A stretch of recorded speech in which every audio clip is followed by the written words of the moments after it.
All right, let's talk about the housing market, because if you're trying to figure it out right now, you are definitely not alone. It just feels like total chaos, right?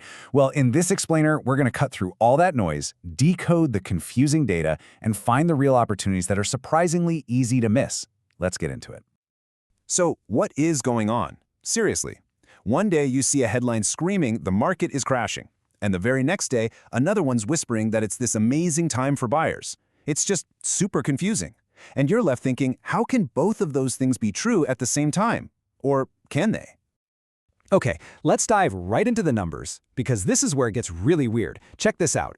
Year over year, sales are basically flat, up just 1%. But, and this is a big but, the number of homes actually for sale, the inventory, that's shot up by 15%. Think about that. We've got way more homes on the market, but we're not actually selling more of them. That is the puzzle we need to solve. And you know what? It gets even crazier when you look at prices. The national average might look kind of flat, but that number is hiding some absolutely wild swings depending on where you live. I mean, look at this. Prices have actually dropped on the West Coast and in the South, but at the same time, they're still climbing in the Northeast. This proves a really important point. There is no one U.S. housing market right now. It's a bunch of different markets all doing their own thing. Okay, this quote right here, this is the key that unlocks this whole thing. The price drop is off the peak, not the trend line. When you hear about prices falling, what they're really talking about is a correction from that absolutely insane, unsustainable peak we saw recently. It is not some catastrophic collapse of long-term value. It's more like the market is just coming back down to earth. It's a return to sanity, not a sign that the sky is falling. So let's take a place like Austin, for example. It was one of those cities that just exploded during the pandemic. Well, prices there are down almost 15% from their absolute highest point. Now, if you happen to buy right at the very, very top, yeah, that number feels massive. It's scary, and it's exactly the kind of number that fuels all those market crash headlines. But hold on, that 15% drop, that is only half the story. Here's the full picture, the context that really matters. In those exact same areas, prices are still up a whopping 30 to 40% compared to where they were back in 2019. So, see, even with that recent dip, anyone who's owned for a few years is still way, way ahead. And that's the crucial difference between a simple correction and a total disaster. Okay, so we've established what's really going on. The market's complicated for sure, but it is not collapsing. So the big question is, where's the opportunity in all this? How can you, as a buyer, a renter, or even an investor, find the hidden advantage in this new environment?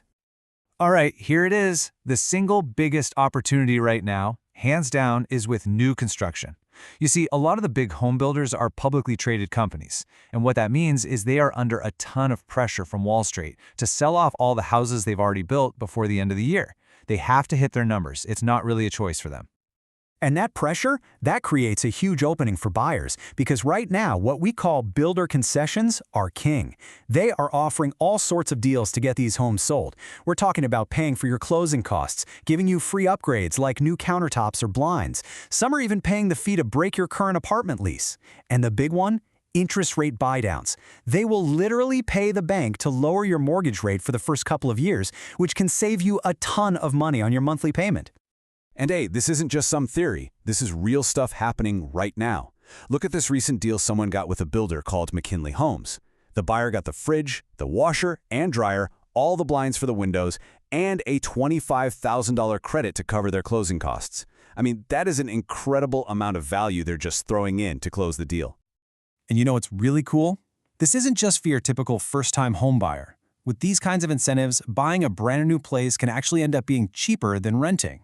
And for you investors out there, these deals can create properties that are cash flow positive from day one, which is something that's pretty much unheard of with new construction. Okay, but how do you get the best possible deal? I mean, these builders want to sell, but they're not just going to hand over the keys for free. You've got to negotiate.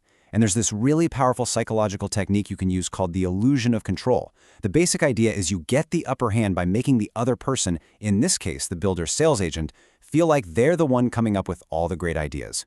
And believe it or not, it's actually super simple to do. You just guide the whole conversation using two types of questions: what questions and how questions. So you start with something like, so what are you hoping to accomplish here? Let them talk. Then you follow up with, okay, that makes sense.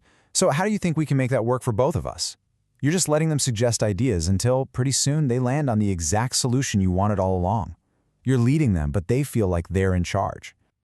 And you know, when you really think about it, whether you're in a negotiation or just trying to understand this market, the biggest thing holding us back is usually our own perception. This quote says it all. You, me, we have drawn circles around ourselves, but they are just figments of our imagination.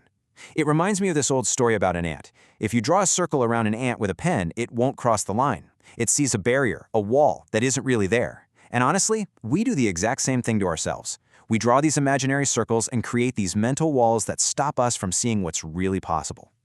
So, that's what I want to leave you with today. In a market that seems totally chaotic from the outside, but is actually full of these very specific, very real opportunities, what circle have you drawn around yourself? What imaginary line are you telling yourself you can't cross? Because maybe, just maybe, the opportunity you've been looking for is right on the other side.